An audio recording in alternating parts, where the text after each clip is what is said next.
Telugu digital media network లో political కేటగిరీలో number 1 కేవలం 72 గంటల్లో 1,50,00,000 వ్యూస్ పైగా పాపులర్ టీవీ నెట్వర్క్. వంగ గీత జనసేనలో చేరుతున్నారా? లెక్కింపులకు ముందే జంప్ తప్పదా? ఆ వార్తల్లో నిజమెంత? అలాంటి పరిస్థితుల్లో ఆమె ఉన్నారా? ఇప్పుడు ఏపీ పొలిటికల్ సర్కిల్స్ లో ఇదే చర్చ నడుస్తోంది. పిఠాపురం నియోజకవర్గంలో పవన్ పై వంగ గీత పోటీ చేసిన సంగతి తెలిసిందే. ప్రారంభంలోనే వంగ గీతపై తన అభిప్రాయాన్ని చెప్పారు పవన్. ఆమె మంచి నాయకురాలని అభినందించారు కూడా. ప్రజారాజ్యం పార్టీతోనే ఆమె రాజకీయ జీవితం ప్రారంభించిన విషయాన్ని కూడా గుర్తు చేశారు. ఈమె జనసేనలో చేరతారని కూడా ప్రకటన చేశారు. అయితే ఇప్పుడు దానిపైనే పెద్ద దుమారం రేగుతోంది. పవన్ కళ్యాణ్ గెలుపు పక్కా అని విశ్లేషణలు ఉన్నాయి. మెజారిటీయే లెక్క అని ప్రచారం జరుగుతోంది. సరిగ్గా ఇటువంటి సమయంలోనే వంగ గీత పార్టీ మారతారు అన్న ప్రచారం ఊపందుకోవడం విశేషం. ఈ ఎన్నికలకు ముందే వైసీపీ నుంచి టీడీపీలోకి భారీగా చేరికలు పెరిగాయి. పై స్థాయి నుంచి గ్రౌండ్ లెవెల్ వరకు చాలా మంది నేతలు పార్టీ మారారు. ఒకవేళ వైసీపీ అధికారంలోకి రాకపోతే ఉన్నవారు సైతం పార్టీ మారడం ఖాయం. కానీ జగన్ మాత్రం ధీమాతో ఉన్నారు. 150కి పైగా సీట్లు గెలుపొందుతామని ధీమా వ్యక్తం చేశారు. కానీ గ్రౌండ్ లెవెల్లో ఆ పరిస్థితి కనిపించడం లేదు.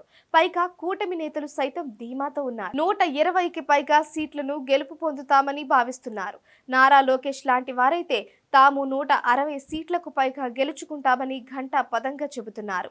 ఇటువంటి సమయంలో చాలా మంది వైసీపీ నేతలు భయపడుతూ ఉండడం మాత్రం వాస్తవం. అందులో భాగంగానే చాలా మంది పార్టీ మారేందుకు సిద్ధంగా ఉన్నారని ప్రచారం సాగుతోంది.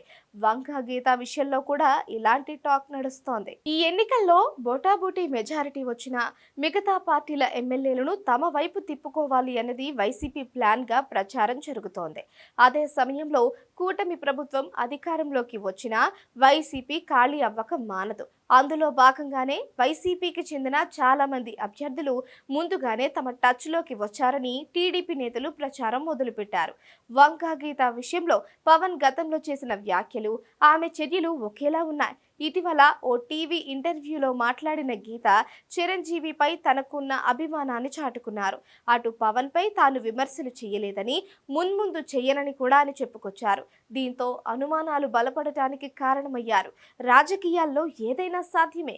కాకినాడ ఎంపీగా ఉన్న ఆమెను అయిష్టంగానే పిఠాపురం నుంచి పోటీ చేయించారని ప్రచారం జరిగింది.